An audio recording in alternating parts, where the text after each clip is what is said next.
En la pantalla, donde está tumores malignos, nos tocaba con Eric. Bien.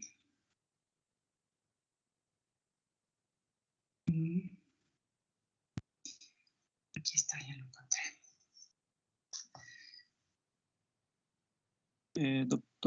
Doctora, ¿se ve mi pantalla? Sí, sí la vemos. Perfectamente. Ya está bien.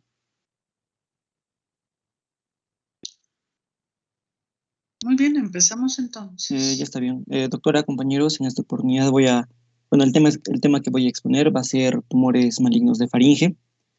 Bueno, y en este caso vamos a ver, ¿no?, que la faringe se va a dividir en tres partes, ¿no? Y según a estas localizaciones es que se va, pues, o vamos a exponer hoy, el día de hoy, ¿no? Donde primero vamos a abarcar los tumores de la nasofaringe, que también luego vamos a ver de la orofaringe y de la laringofaringe. Bueno, de la hipofaringe, perdón. En el caso de la nasofaringe vamos a ver que está delimitado, ¿no?, en la parte superior por el piso del cráneo, por el techo del cráneo, e inferiormente, pues, por lo que es el velo del paladar. Y la orofaringe, pues, está por debajo del velo del paladar y más o menos a la altura del cartílago cricoides, y la hipofaringe va a estar, pues, por debajo del cartílago cricoides hasta hasta el esfínter esofágico superior. Bueno, acá vamos a ver principalmente, ¿no?, de lo que son los tumores malignos, pero primero vamos a empezar haciendo referencia, ¿no?, a lo que es la rinofaringe, teniendo en cuenta que todos los tumores malignos, o casi todos de ellos, van a ser carcinomas, ¿no?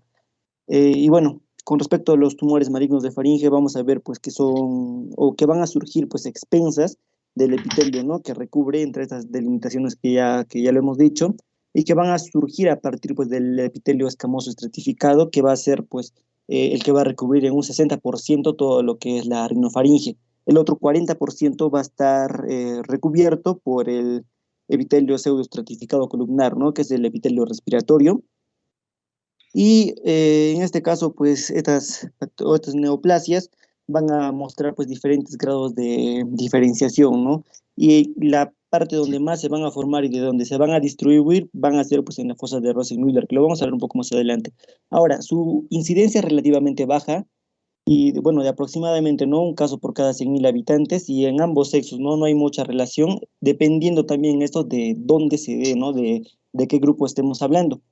Y bueno, y esto hace más referencia, pues, porque hay mayor predominio, pues, en la población china, en el norte de África, Israel, Alaska, entre otros. Aparte de ello, hay un hallazgo común en la población de alto riesgo, que viene a ser el consumo desde la edad temprana, ¿no?, de alimentos en conserva.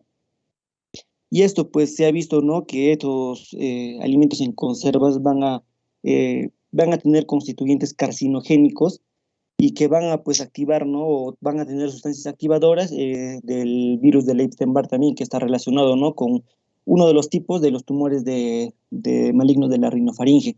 Según la clasificación de la OMS, basa, ¿no?, en tres tipos histológicos. El primer tipo va a ser el carcinoma escamoso queratinizante, que la característica va a ser, ¿no?, que va a tener queratinización, y aparte de ello, pues, va a haber, ¿no?, lo que son las células, o va a haber una diferenciación escamosa, ¿no?, con presencia de puentes intercelulares, y lo que es, pues, la queratinización. El segundo tipo va a ser el carcinoma escamoso no queratinizante, y en este grupo pues, va a haber carcinomas diferenciados como indiferenciados. Y acá la característica es que no va a ser queratinizante, ¿no?, como su propio nombre lo dice, y va a estar asociado, pues, con la presencia del virus de Epstein-Barr. Y el tipo 3, pues, viene a ser el carcinoma indiferenciado, ¿no? Bueno, también denominado, pues, el linfoepitelioma. Ahora, su presentación varía, ¿no?, de acuerdo a la población. Según las poblaciones asiáticas, se dice que tiene hasta un 95% de presentación. El de menos presentación va a ser el del tipo 1, seguido, ¿no?, con el de tipo 2, que va a ser, pues, ¿no?, en presentación o en porcentajes relativamente bajos o muy bajos. Pero si hablamos a nivel general, esto va a cambiar, ¿no? Por ejemplo, el tipo 1 a nivel mundial va a ser el de 12%, el del tipo 2 va a ser alrededor de un 25% y el tipo 3 alrededor de un 65%. Ahora, a las vías de la extensión, como dijimos, ¿no?, el carcinoma nasofaríngeo se va a originar habitualmente en lo que es la fosa de Rosenmüller y de aquí pues se van a extender, ¿no?, a diferentes direcciones. Y bueno, en la imagen podemos ver, ¿no?, que donde está la flecha blanca en esa parte oscura que está detrás del rodeo tubárico, va a estar pues la zona de Rosenmüller y acá es donde va a haber la mayor formación de esos tumores y de aquí se van a dirigir a distintos lugares, ¿no? Por ejemplo, si es anterior, hacia la fosa nasal, si es superior, pues hacia el suelo del seno esfenoidal y a través del foramen lacerum, ¿no?, y al seno cavernoso. Si es anterosuperior, pues hacia las celdas etmoidales y la órbita. Si es lateral, pues hacia el espacio parafaringeo, ¿no?, y la fosa pterigo-palatina. Y también pues puede haber lo que es una infiltración no tumoral a lo largo de la trompa de Eustaquio, que en este caso pues va a generar sintomatología pues no relacionada con esto como una otalgia refleja. Y bueno, inferior pues no a lo que está por debajo de la nasofaringe, que viene a ser pues la orofaringe.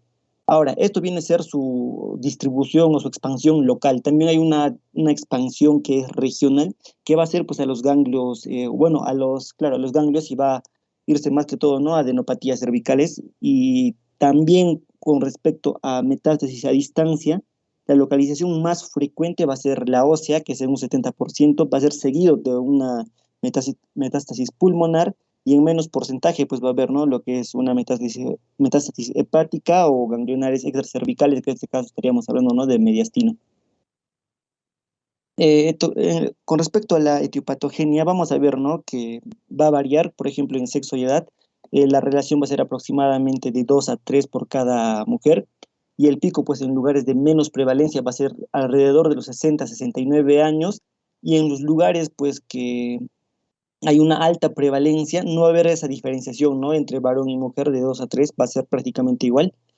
Con respecto a la raza, vamos a ver que la población o la mayor incidencia se va a dar en la población china, esto especialmente, ¿no?, en personas pues, que sean de la región o de la provincia de Guangdong.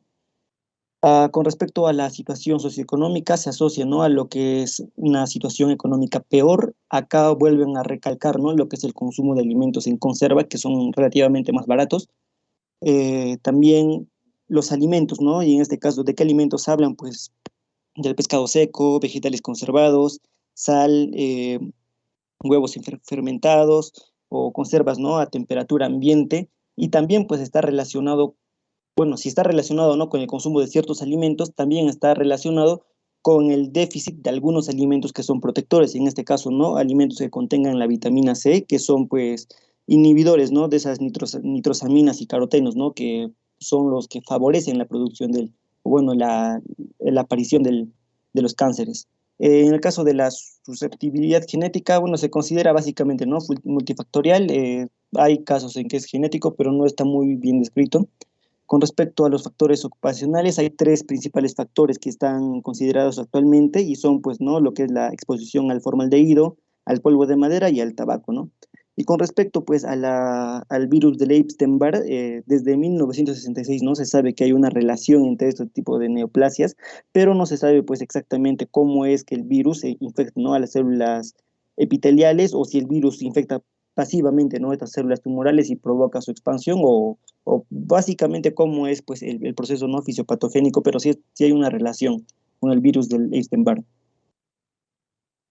Bueno, hablando sobre la sintomatología y la exploración clínica, vamos a ver que, o las manifestaciones que va a tener esto, va a estar relacionados principalmente con la localización y la extensión, ¿no?, local o regional, ¿no?, que pueda tener el tumor. Y en este caso, pues puede haber, o los síntomas locales o locorregionales más frecuentes, pues van a ser lo que es la obstrucción nasal unilateral o bilateral, puede haber una epistaxis, puede haber una rinorrea. Si es que hay afectación, ¿no?, de lo que es la trompa de Eustaquio, puede haber, ¿no?, lo que es una otitis media secretora, pues que va a ser a raíz, ¿no?, de una otalgia refleja. Puede haber también lo que son adenopatías, ¿no? Adenopatías, también puede haber lo que es el trismus, entre otras patologías, ¿no? Pero que es en mucha menor porcentaje. Ahora, considerando lo que es los motivos de consulta, el principal motivo de consulta viene a ser, pues, la presencia de una adenopatía en el cuello, ¿no? En un 76%, seguido por la disfunción nasal en un 73%, la disfunción auditiva, la cefalea, diplopía, parestesias faciales, con respecto a la pérdida de peso, se ha visto que no hay una relación bastante clara, ¿no? Como en otros cánceres, así que su porcentaje es bastante menor. Y el trismus, pues, se da en algunos casos, ¿no? Pero que no es muy común. Y en las imágenes lo que podemos ver, ¿no? Con respecto a la exploración endoscópica, vamos a ver que, bueno, acá se ve, ¿no? Lo que es en la imagen, se ve lo que es una tumoración, ¿no? Exofítica situada en la pared externa y posterior de la rinofaringe, lo que vemos acá, y la V, lo que marca la V viene a ser el bómer, ¿no? Y en la parte posterior, pues, está el tumor. Y bueno, con respecto a la tomografía y resonancia magnética, que son también bastante usados en este tipo de casos, es más que todo, ¿no? Para ubicar, para tener en claro cuál es la ubicación, la extensión, y si es que hay, pues, adenopatías o hay metástasis, ya sea de manera regional, pues, o a nivel de todo el cuerpo, ¿no? Y bueno, con respecto a la tomografía computarizada, es más que todo para buscar afectación a nivel cortical ósea, ¿no? Y la resonancia magnética, pues, más que todo para partes blandas. Con respecto en la imagen A, lo que podemos ver acá es una tumoración, ¿no? Carcinomatosa indiferenciada en la pared lateral, ¿no? Y en la cercana, pues, en la región coanal, y esta va a estar, pues, ¿no? En lo que es en la orofaringe. En la imagen B vamos a ver, ¿no? Lo que es una adenopatía, pues, ¿no? Perteneciente al mismo paciente. En este caso, más o menos a nivel maxilar, ¿no? Una adenopatía, la parte que está señalada con el asterisco. Bueno, con respecto al diagnóstico y tratamiento, vamos a ver que el diagnóstico definitivo es el que, bueno, lo da, ¿no? Lo que es la biopsia y el estudio anatomopatológico.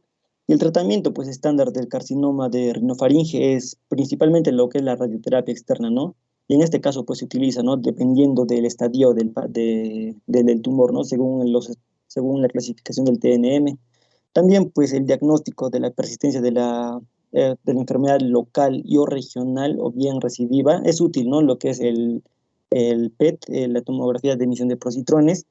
Esto porque parece superior a otras exploraciones radiológicas, ¿no? Y en ocasiones, pues, esta debe ser acompañado con lo que es una resonancia magnética, porque esta va a mostrar, pues, una mejor correlación anatómica. Y también es importante que para el tratamiento de la enfermedad persistente o recurrente del carcinoma rinofaringio existen, pues, diferentes opciones que se basan, ¿no? En la reirradiación local, en la cirugía o en la combinación, pues, de ambas, ¿no? Para de esta manera, pues, tratar de exterminar por completo, ¿no? Lo que es el cáncer. Bien, ahora hablando sobre los tumores de orofaringe, vamos a ver, ¿no? Que van a ser, pues, tumores, ¿no? Que se inician y crecen en el tracto faringeo. Y esto es más que todo, ¿no? En estos planos que dijimos, ¿no? Que es planos horizontales, ¿no? Que pasan, pues, más o menos a la altura del velo del paladar y inferiormente, pues, ¿no? Por el hueso ioides. Y estos van a tener bueno, va a tener una clasificación topográfica, ¿no? Y en este caso vamos a ver, pues, tumores de la amígdala palatina. En la imagen A vamos a ver, ¿no? Lo que son tumores más que todo en los pilares, no van a ser propiamente en la amígdala. Y estos tumores, pues, van a tener las características de ser blanquecinos, ¿no? Eh, Serpiginosos, erosivos, infiltrantes, y que, bueno, van a afectar, ¿no? Esta parte, y donde está la flecha va a ser, pues, bueno, va a ser un reborde tumoral duro, que va a ser, pues, el lugar idóneo para una posible biopsia, ¿no? Para sacar biopsia. Y en la imagen, bueno, las otras clasificaciones que tenemos, ¿no? El tumor de la región amigdalina, que podemos ver en el B, ¿no? Que en la parte izquierda vamos a ver que hay un mayor crecimiento, ¿no? En comparación del lado contralateral. También hay tumores del velo del paladar, tumores de la vallécula y de repliegue glosoepiglótico. Vamos a tener también, ¿no? Lo que es el tumor de la pared faríngea posterior. Y en la imagen C, ¿no? Lo que podemos ver, ¿no? En la parte posterior vemos, ¿no? Lo que es el tumor, ¿no? Que tiene ese aspecto blanquecino, ¿no? Que no hay un límite y es un crecimiento, pues, bastante desorganizado. Hay que tener en cuenta acá también que el tumor faríngeo es bueno, el carcinoma epidermoide es el tipo histológico más frecuente, ¿no? De cáncer de orofaringe, y que también hay con menos frecuencia es lo que es el carcinoma epidermoide poco diferenciado, ¿no? U otros tipos, u otras variantes del carcinoma epidermoides, pues como el carcinoma verrucoso, el carcinoma sarcomatoso, o también el carcinoma de células fusiformes, que son en menos porcentaje, ¿no? Pero el principal viene a ser el carcinoma epidermoide. También vemos que el carcinoma escamoso de orofaringe muestra una enorme preponderancia masculina. Se dice que es aproximadamente del 90% de, que se da en varones, ¿no? Y esto más que todo hace referencia, o hay una teoría, pues que hay una defensa hormonal con respecto a las mujeres, ¿no? Bueno, con respecto a los modos de extensión, vamos a ver pues que en la localización amigdalina, en las primeras fases de crecimiento, los tumores se van a limitar, ¿no? Lo que es al órgano, y de ahí pues pueden crecer en la superficie de la amígdala o ya sea en la profundidad pues de la cripta, ¿no? Y también vamos a ver que los carcinomas del pilar anterior pueden crecer de modo superficial o infiltrativo, ¿no? Y su extensión más o menos va a ser, ¿no? Por ejemplo, para arriba va a alcanzar lo que es el velo, o si va hacia abajo, pues va a alcanzar lo que es el surco amigdalogloso, bueno, amigdalogloso, no el surco amigdalogloso, y los carcinomas que son originados en el pilar posterior pueden invadir por detrás de la faringe, de la pared faríngea lateral y posterior, y la extensión pues, de los carcinomas de la de la pared posterior se realiza, ¿no? A la región retrofaringea, que no es muy común en estos casos. Ahora, hablando de patogenia, vamos a ver que tiene pues, factores fundamentales que van a estar bastante relacionados con estos. ¿Cuáles son esos factores fundamentales? Tenemos principalmente el tabaco y el alcohol. En el caso bueno, de tumores malignos de orofaringe, el que va a tener mayor preponderancia, en aproximadamente un 90% de los casos, va a ser el tabaco, ¿no? El tabaco va a ser el principal factor, seguido del alcohol. También, pues, esto se va a deber a otro tipo de factores, ¿no? En este caso puede estar incluido, pues, la dieta, la inmunosupresión, la irritación crónica de la mucosa, también exposiciones laborales, ¿no? Que tengan que ver con la exposición a cancerígenos, la acción del virus del papiloma humano, factores genéticos, entre otros, ¿no? Y también, pues, lo que está bastante, o está relacionado, pues, ¿no? Lo que es la exposición a determinadas sustancias químicas, en este caso, pues, ¿no? De la industria del cuero y del níquel, y algunas lesiones consideradas como premalignas se piensan, pues, ¿no? Que resultan de un defecto de campo. ¿A qué se refiere esto? Que hay un lugar que está sometido, pues, bueno, un lugar en la orofaringe que está sometido constantemente a la acción de carcinógenos, de manera pues que de esta región que está sometida, ¿no? A esos carcinógenos va a salir pues un tumor en esta región que es pues en consecuencia, ¿no? O resultado pues de un defecto de campo. Y eso más o menos a lo que se refiere pues, ¿no? En este caso del defecto de campo, que es un lugar pues que está expuesto bastante a lo que son carcinógenos, ¿no? Y de aquí se genera pues el tumor. Bueno, con respecto a la sintomatología va a ser, bueno, inicialmente pues es poco llamativa, ¿no? Especialmente, ¿no? Durante las primeras semanas o los meses, ¿no? Pero el síntoma más frecuente y el que viene a ser el primer motivo de consulta va a ser la disfagia unilateral. Y con el paso del tiempo, el segundo síntoma que se va a aparecer va a ser pues la odinofagia, que también va a ser pues homolateral a la disfagia, o sea, en el mismo lado de la disfagia. Y en este caso, si es que hay una afectación de lo que es el oído, va a haber, ¿no? Lo que es la otalgia refleja, que es más que todo, ¿no? Por las terminaciones del nervio glosofaringeo. Y bueno, también puede haber, ¿no? Lo que es la cialorrea, esto más que todo por efecto de masa, o si es que hay una afectación regional, pues, ¿no? Lo que son las adenopatías. En fases avanzadas ya va a haber, o es frecuente, pues, que exista, ¿no? Lo que es el aliento fétido debido a las necrosis tumorales. Puede haber trismus, esto más que todo por la contractura o la infiltración, ¿no? De la musculatura pterigoidea, o también, ¿no? Lo que se llama, ¿no? La voz amigdalina o la voz en patata caliente, que es más que todo pues porque hay ocupación del espacio orofaringeo y hay pérdida pues de la resonancia, ¿no? Y en este caso pues se da ese tipo de voz. Y bueno, con respecto a la exploración clínica, lo más importante va a ser en este caso la observación, ¿no? Y la faringoscopía, que pues pueden darnos los indicios para una posible pues patología tumoral en orofaringe. Ahora, el diagnóstico, la tomografía computarizada permite valorar, ¿no? Lo que es la extensión y más que todo pues ver lo que es la región del velo palatino, la región amigdalina, los espacios periamigdalinos o los parafaringeos, la región también pterigoidea o pterigomaxilar, ¿no? Y es más todo pues para caracterizar, ¿no? O si es que hay pues alguna afectación bueno, o el crecimiento no puede darse, del tumor que puede darse, ¿no? Lo que es a la lengua, a la base de la lengua. Y justamente es lo que vemos en las imágenes, ¿no? Por ejemplo, en la imagen A, que viene a ser una tomografía computarizada, que va a ser en corte axial, y en el asterisco, pues vamos a ver, ¿no? Que hay un carcinoma en la pared faríngea posterior, y lo que se puede apreciar es que se extiende, ¿no? A la región pterigoidea, y más que todo, pues a la región retrofaringea, ¿no? En este caso prevertebral, ¿no? Vemos cómo es la extensión del carcinoma. En la imagen B lo que vemos es un carcinoma, bueno, esta es una resonancia magnética también de corte axial, y en el asterisco lo que podemos ver es que eh, el carcinoma está en la región, ¿no? En la región amigdalina, y su extensión pues va a ser principalmente acá, bueno, acá es la lengua, ¿no? Principalmente a la base de la lengua y también parte de la lengua propia, ¿no? Y en la imagen C, que también es una resonancia magnética, vamos a ver que también hay una infiltración, ¿no? Por lo que es el carcinoma orofaringio, y la extensión pues va a ser a la parte posterior, ¿no? A la pared faríngea posterior y lateral.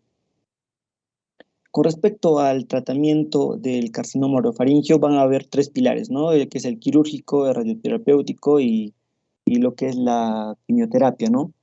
También vamos a ver que la cirugía por vía transoral se va a reservar pues, para tumores pequeños, de fácil acceso, que estén localizados pues, en la amígdala, en la región amigdalina o en el velo del paladar. También, ¿no? Lo que es el acceso de la vía, bueno, también es importante, ¿no? Considerar, ¿no? La cirugía de las cadenas ganglionares, esto más que todo porque hay una importante linfofilia de estos tumores, ¿no? En ese tipo de tejidos en los ganglios. Y bueno, la radioterapia, ¿no? Constituye otra posibilidad terapéutica para el enfoque de estos tumores, ¿no? Bueno, ahora hablando de carcinomas de la hipofaringe, vamos a ver que son todo tumor que está comprendido, ¿no? En un plano horizontal que va a pasar por el hueso dioides, y otro pues que hace en el esfínter esofágico superior. La clasificación que vamos a tener en este caso también es topográfica. Acá lo que vamos a ver es, ¿no? Bueno, la primera es bueno, son los tumores del seno piriforme, que va a ser la presentación más común y va a representar pues el 85% de tumores malignos de la hipofaringe. Eh, Luego, en proporciones parecidas, tenemos lo que son los tumores de la región retrocricoaritenoidea, también los tumores de la pared posterior de la hipofaringe, ¿no? En este caso también su incidencia va a ser claramente superior en el hombre, aproximadamente de un 96%, se habla de un 96% de los hombres, y el cáncer hipofaringe pues va a ser el más frecuente, ¿no? En poblaciones de caso nivel socioeconómico y educativo. Acá también va a estar bastante relacionado con lo que es el tabaco y el alcohol, ¿no? En este caso va a ser más relacionado con el alcohol. En el caso de la orofaringe era más relacionado al tabaco, y bueno, el segundo caso era el alcohol, ¿no? Ahora, en el caso de la hipofaringe, eh, va a estar más relacionado pues al consumo de alcohol, ¿no? Y bueno, con respecto a la anatomía patológica, la mayoría de los tumores pues, de hipofaringe van a ser carcinomas epidermoides, ¿no? También acá el concepto de campo de cancerización pues va a ser aplicable a esta localización, ¿no? En ese caso que decíamos, ¿no? Que está sometido pues a carcinógenos, a espacios que están sometidos a carcinógenos, y a raíz de estos que se nacen, ¿no? O se forma pues un tumor. Bueno, como hablábamos sobre la etiopatogenia, digamos, ¿no? El tabaco y el alcohol son los dos factores fundamentales. Acá hay mayor preponderancia del alcohol. Eh, Como dijimos, ¿no? También la exposición de algún factor ambiental o laboral pues ha demostrado aumentar la incidencia, ¿no?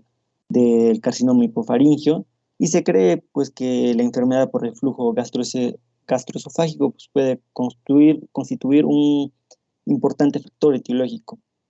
Ahora, la sintomatología es bastante parecida en el caso de la orofaringe. Vamos a ver que también, como en el anterior vez, bueno, como en el anterior caso, es poco llamativa en los primeras semanas o meses. También el primer síntoma va a ser la disfagia unilateral, también va a aparecer lo que es la odinofagia, ¿no? Posteriormente, que también va a ser, pues, ¿no? Homolateral o en el mismo lado. también va a haber lo que es la otalgia refleja, ¿no? Que también va a ser en el mismo lado de donde está la disfagia, ¿no? En este caso homolateral. Y la disfonía progresiva, esto es más que todo relacionado cuando los tumores van a ser pegados hacia la parte posterior, afectando a lo que es la laringe. Y en este caso, cuando afecta a la, a la, la- a la hipolaringe, bueno, a la laringe, bueno, a lo que es la hipofaringe y la laringe, va a ocasionar, ¿no? Lo que es esta disfonía progresiva. También la adenopatía regional va a estar descrita en este caso y su localización pues, va a ser más que todo baja, ¿no? En la región baja del cuello. Ahora, con la exploración clínica, la inspección y la palpación de la región cervical va a constatar, ¿no? Lo que es la presencia de adenopatías. La exploración del paciente debe continuarse con lo que es una exploración general de cavidades, en este caso hacer una orofaringoscopía, ¿no? Donde esta va a mostrar pues, los indicios de, de los posibles pues, puntos donde se puedan generar los tumores.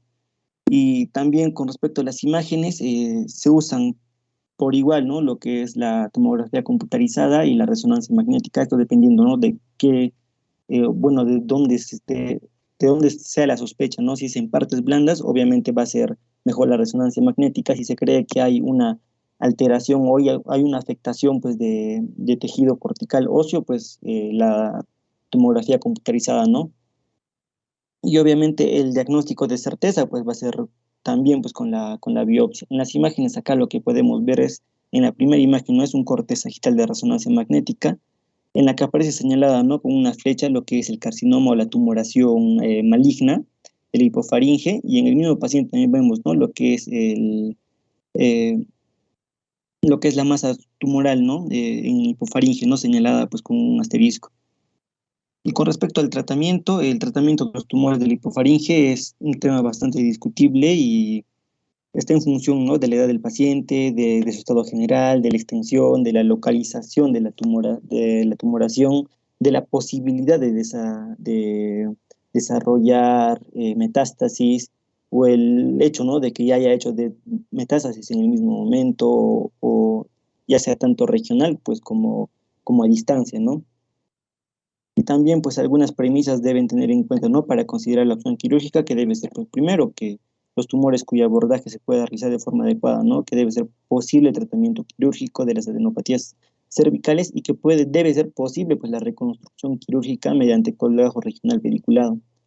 Y también, pues, las revisiones periódicas forman parte del seguimiento, ¿no? De lo que deben llevar los pacientes que han sido tratados, pues, con carcinomas de estas regiones, ¿no? Y lo que podemos ver en la imagen, bueno, en la flecha larga es también, ¿no? Un carcinoma que está en hipofaringe.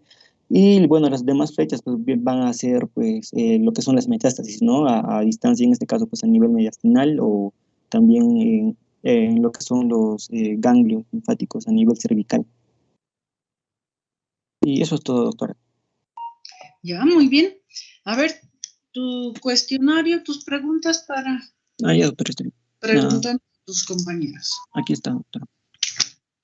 Muy bien, a ver, la primera pregunta la responde Juan Diego Condori. Presente, doctora. Muy bien, a ver, responde. ¿Pudieras ampliar, Eric, tu pantalla así para leerlo mejor? Ya, doctora. Bueno, la primera pregunta, ¿cuál es el hallazgo común en poblaciones de alto riesgo que predisponen a tener un tumor maligno de rinofaringe? ¿Vendría a ser, doctor, el consumo excesivo de alimentos con conservantes? La alternativa B. ¿Ya? ¿Qué dice Eric? En este caso, doctora, sí, sería la respuesta correcta porque en la bibliografía que he encontrado es el hallazgo común, ¿no? En todas las poblaciones, ya sea tanto por etnia, por los alimentos, bueno, en todo sentido describen pues que el consumo de alimentos en conserva es un factor importante, ¿no? De alto riesgo que puede predisponer pues al tumor maligno. Muy bien. Siguiente pregunta la responde Evelyn Woman. En el tumor maligno de rinofaringe, ¿cuál de los siguientes signos o síntomas es la causa más frecuente de consulta? Evelyn. Buenas tardes. Hola. De adenopatías, doctora, en el cuello. Sí, doctora. En este caso, la adenopatía viene a ser el 76%, ¿no? El 76% de los motivos de consulta. Muy bien. Siguiente pregunta. ¿Cuál la responde Yoshimardo? ¿Cuál es el tratamiento estándar del carcinoma de rinofaringe? Doctora, buenas tardes. El tratamiento de esta, doctora, es la radioterapia, doctora. La radioterapia externa. Ya, Sí, bueno, doctor, la radioterapia externa. ya, muy bien. Aunque el carcinoma se ve también bien a la quimioterapia. Pero bien, muy bien. Seguimos. Siguiente pregunta, a ver, John Aiker. ¿Cuál de los siguientes no es un tumor maligno de la orofaringe? Sí, en ese caso sería el tumor de seno piriforme. Sí, sí, doctor. El tumor de seno piriforme que vendría a ser, ¿no? De la hipofaringe. De la hipofaringe, perfecto. Y por cierto, el seno piriforme, ¿dónde está localizado, Eric? Doctora, el seno piriforme, si no me equivoco, está en la parte anterior de la hipofaringe. No, más bien posterior, posterior incluso a la laringe. Cuando hacemos una hipofaringoscopía o laringoscopía directa, vemos de adelante hacia atrás. Primero, base de lengua, las valéculas, epiglotis, el vestíbulo laringeo, cuerdas vocales, etc. Aritenoides detrás de los aritenoides. Prevertebral está el seno piriforme. Es básicamente la entrada del esófago, ¿ya? Que este es un seno, diríamos, virtual, porque cuando pasa el bolo alimenticio se abre para dar más paso al alimento. Muy bien, siguiente pregunta la responde Noelí. ¿Cuáles son los factores de riesgo fundamentales para el carcinoma orofaringeo e hipofaringe? Bueno, los factores de riesgo fundamentales, ¿no? Doctorita, buenas tardes. ¿Noelí Necochea? Sí, ¿hay otra Ya. Noelí? Sí, también Sí, hay Noelí. Noelí Rodríguez. ya, doctora, yo Ah, entonces. muy bien, Ya, Necochea. doctora. Bueno, según la exposición, lo que mencionó el compañero es el alcohol, ¿no? Y el tabaco. Esos son los factores más relacionados, ¿no? Sí, doctora, el tabaco y el alcohol. El tabaco principalmente en orofaringe y el alcohol en hipofaringe. Ya, perfecto. Entonces, la siguiente pregunta, Noelí Rodríguez. Ya. ¿Cuál no es parte de la sintomatología del carcinoma de orofaringe?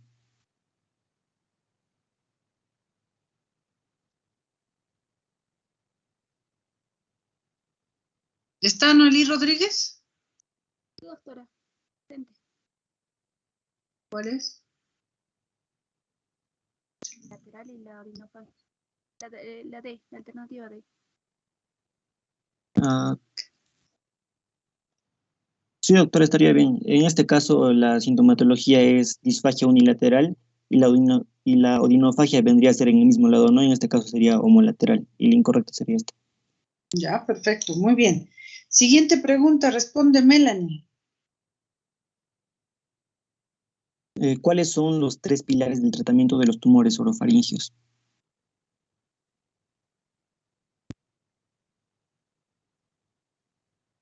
Melanie, ¿está? ¿Doctora, me escucha? Sería doctor, el quirúrgico, el radioterapéutico y la quimioterapia.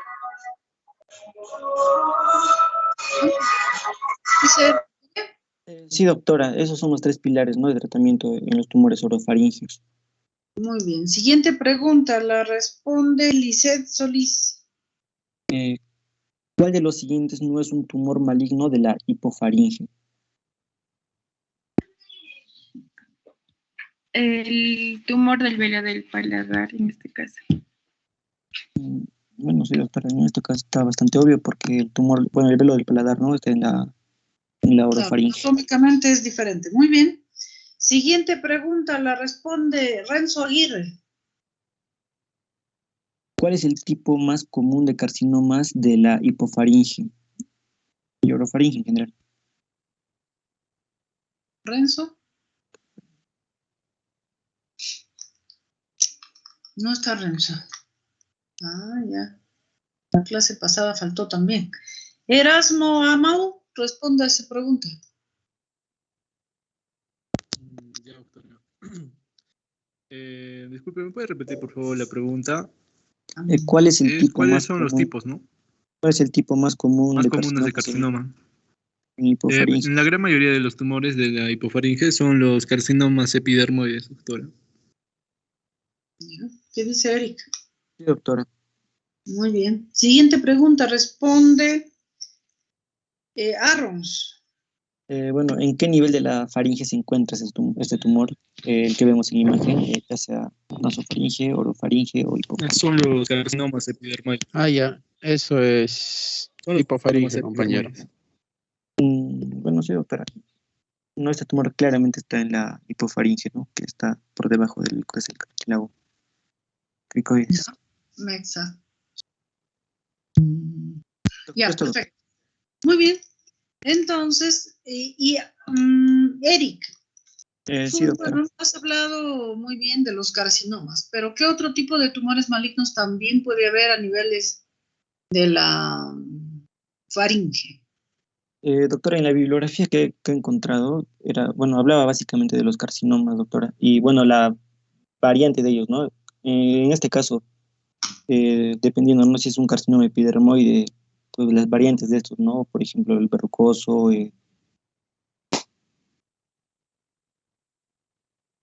Pero doctora, hablaba de otro tipo de carcinomas, no encontré el este. No, bueno, carcinoma es un tipo, ¿no es cierto? Bueno, sí, sí. Y dentro de los carcinomas, el carcinoma epidermoide, como lo has dicho, es el más frecuente a nivel de la faringe. Pero hay otros tipos de tumores, por ejemplo, linfomas. Y en los linfomas son bastante frecuentes en las amígdalas palatinas, por ejemplo. ¿Ya? Entonces también hay que pensar en ellos y hay que saber diferenciar. Y muy bien lo has dicho y diferenciado. Gracias, deja de compartir mientras tu siguiente compañero va armando sus diapositivas. A ver, vamos a hacer algunas preguntas. Santiago Alférez, ¿qué manifestaciones tiene la tumoración maligna nasofaringea? Sea esta cualquiera, linfoma o carcinoma, como ha descrito tu compañero. Santiago, ¿está? Doctora presente, ¿me escucha? Sí. Doctora, bueno, mencionó qué tipo de clínica presentaría si hay un tumor a nivel de la nasofaringe. Así es. Bueno, si se encontrara a nivel de la nasofaringe, no se podría, como es una masa que va creciendo, podría presentarse una voz nasal. Ya, es que hay, Ajá, ya, sí, que ya hay un grado obstructivo importante, tendría voz nasal, perfecto. ¿Qué más? Digamos, si también el tumor o la masa tumoral está bastante vascularizada, podría presentar, no sé, epistaxis quizá por alguna rotura o también que este vaya rompiendo, ¿no? La mucosa de la nasofaringe y producir epistaxis posterior. Perfecto, ¿qué más? Rinorrea también por y adenopatías incluso, ¿no? Por esta presencia de masa. Muy bien, ¿algo más? Bueno, por su ubicación, quizá también por la nasofaringe, podría estar obstruyendo lo que es la trompa de Eustaquio y podría venir una otitis media como consecuencia, podría estar produciendo una obstrucción también. Perfecto, una obstrucción tubárica, ¿no? Y mucho más que tu compañero ha descrito, que los carcinomas a ese nivel precisamente nacen ahí alrededor del torus tubarius. ¿Qué quiere decir? Alrededor de la entrada de la trompa de Eustaquio. Entonces, lo primero, en su crecimiento, una de las primeras cosas que va a obstruir es la trompa de Eustaquio. Entonces, el paciente va a tener manifestaciones de obstrucción tubárica. Muy bien. A ver, Aaron ya nos respondió. Brandon, ¿cuáles los signos y síntomas más frecuentes a nivel del tumor de orofaringe?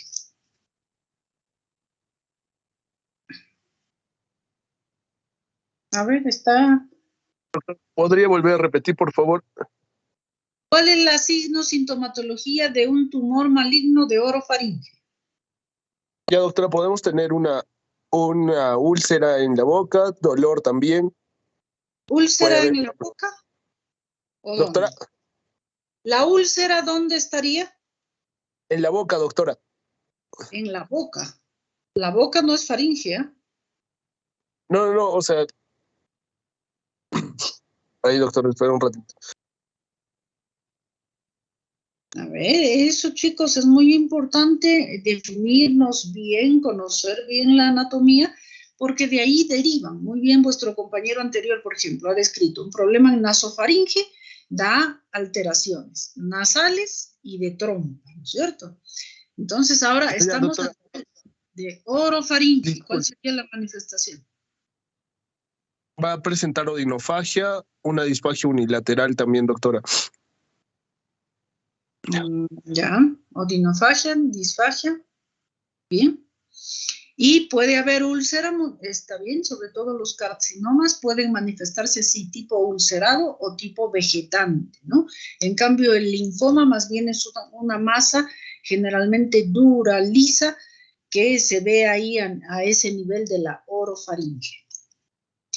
Muy bien. Y boca, por cierto, boca es más adelante, desde, no sé, desde pilares anteriores para adelante, o sea, carrillos, dientes, base de lengua, la lengua misma. Entonces, serían eso boca, hay que saberlo diferenciar. Que puede haber también carcinomas en boca, por supuesto, claro que sí. ¿Cuáles son las manifestaciones de un carcinoma o tumor maligno a nivel de hipofaringe, Pavel? Pavel. No está Pavel.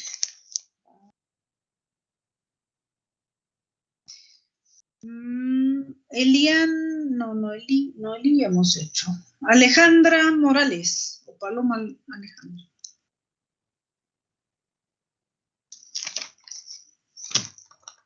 Paloma tampoco está. Estoy acá, doctora. ¿Me escucha? ¿Ya? Doctora, Sí, ¿me escucha? sí, Ya. sí. Ya, en la hipofaringe, ¿verdad? O laringofaringe. Son palabras sinónimas. Doctora, también pues, es parecido también podría ser una disfagia, una odinofagia también, doctora. ¿Ya? ¿Qué más? ¿Qué dice Erika? Algo falta. ¿Cuál es la diferencia? Doctora, era parecido, ¿no? Bueno, disfagia, odinofagia, la otalgia refleja, pero si es que el tumor estaba cerca de lo que es eh, perdón, doctora, se me ha ido la palabra. Podría causar, ¿no? Disfonía si es que estaba cerca de...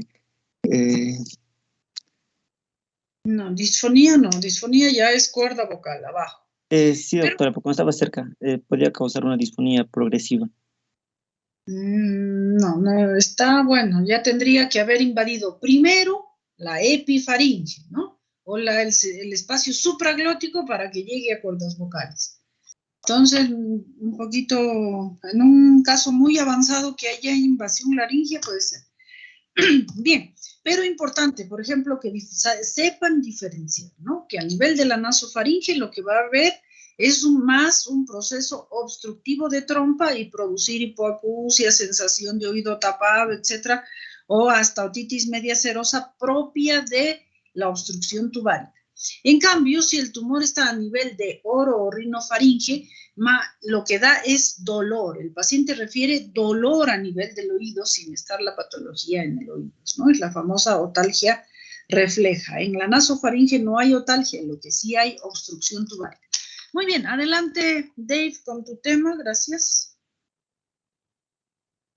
Sí, doctora. Buenas tardes, doctora, compañeros todos. Hoy voy a hablar sobre lo que es la laringitis aguda.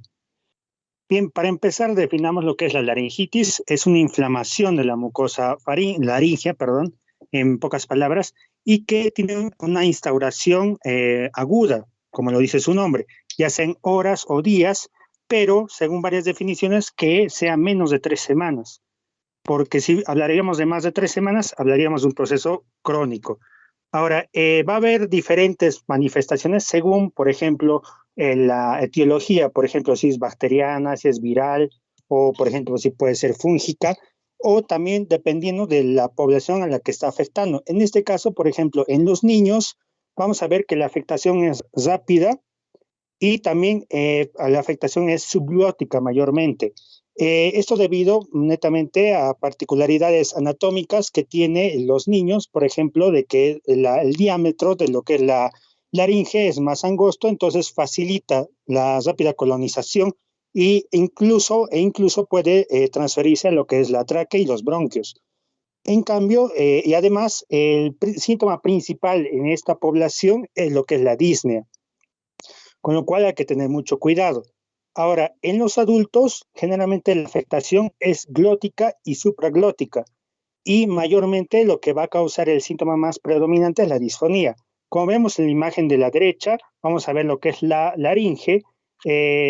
Vemos las tres regiones divididas. Como vemos, la parte azul sería la supraglótica y la glotis, donde está netamente lo que es la región de las cuerdas bucales, e inferior a esta es la subglotis. Entonces, estas dos primeras, la supraglótica y la glótica, es la que más se afecta en lo que es los adultos, mientras que en los niños generalmente se afecta lo que es la glotis y sobre todo la subglotis, perdón.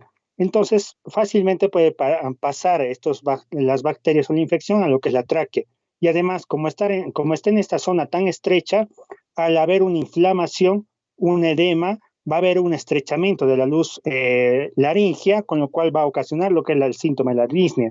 Mientras que en adultos, como va a haber un estrechamiento o el edema va a ser a nivel de donde están las cuerdas bucales, va a ocasionar una interrupción al flujo de aire que permite la producción de lo que es la voz.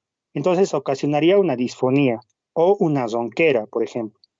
Entonces tenemos lo que es la epidemiología, en el cual vamos a tener que, bueno, la mayoría de estas patologías es de curso viral y por lo que sabemos es limitada, se limita. Por ejemplo, puede limitarse hasta las 72 horas o incluso en adultos hasta los 10 días.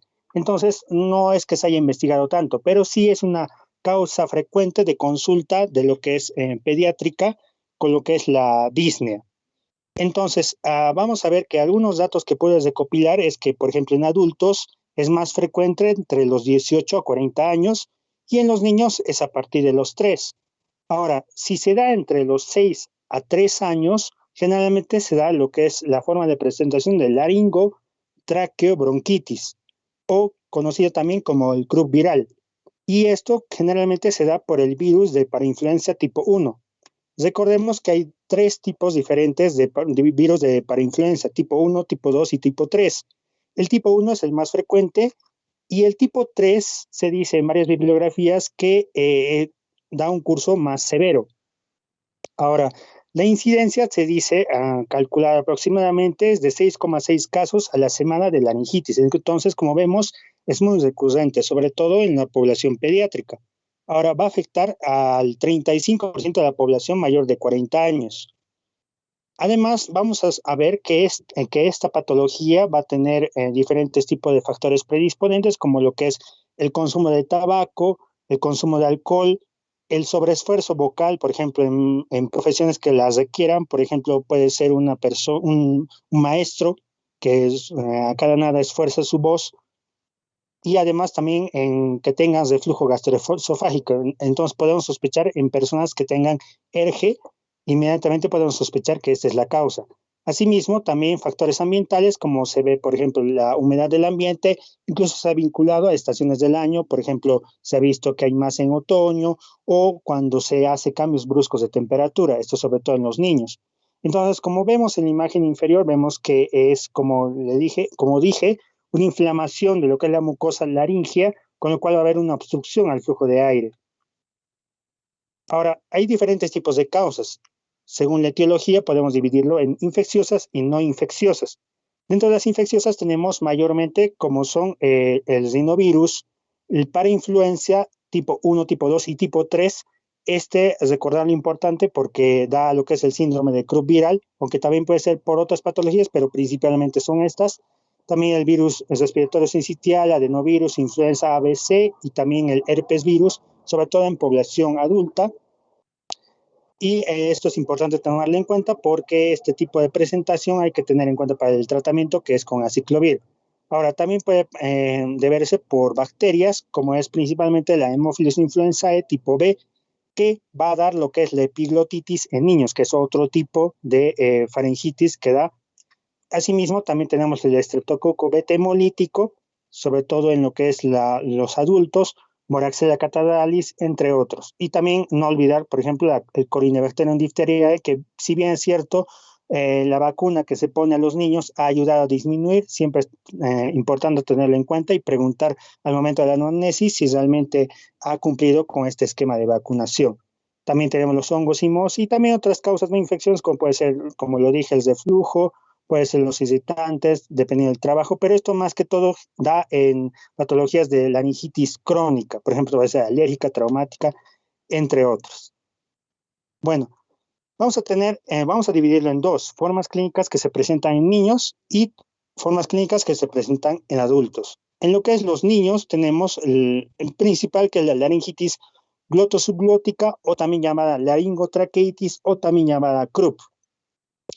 Este se va a caracterizar por una serie de síntomas que son muy característicos, como es principalmente la tos perruna o también llamada tos metálica, que es una tos seca. Asimismo, también vamos a ver que va a presentar disfonía, como ya lo dije, por el edema a la altura de lo que es la glotis, de la glotis, donde están las cuerdas bucales, y también va a haber un estridor inspiratorio. Esto se da cuando escuchamos un estridor, generalmente vamos a tener en cuenta que debemos de pensar primero, averiguar si es en inspiración o expiración o es en ambos o es bifásico, para saber también la gravedad. Asimismo, también va a presentar disnea, esto en cuadros un poco ya más severos, esto justamente por secundaria a la obstrucción, y vamos a evidenciar con esto también al examen físico tiraje de músculos intercostales, cianosis, entre otros, y es por esta razón que muchas veces a los niños son de primera atención darles, calificar cuál es su gravedad y de repente hospitalizarlos o llevarlos a la UCI.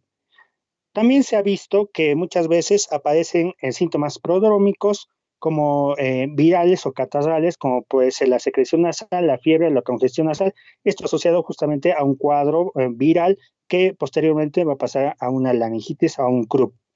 Ahora, es importante evaluar lo que es la gravedad, justamente para ver dónde vamos a manejarlo y cuál es el tratamiento que le vamos a dar. Para eso se utiliza, por ejemplo, la escala de Wesley o también lo que es la escala de Towson, que es para la gravedad, el cual se valora en 5 ítems, y la gravedad según del 0 al 3, y en el cual vamos a hacer una sumatoria de puntos donde el leve es menor de 5, el moderado 5 a 7, el moderado 7 a 8 y el grave mayor de 8. Primero vamos a calificar lo que es el estridor laringio, vamos a valorarlo según si está ausente, es leve, moderado o es intenso.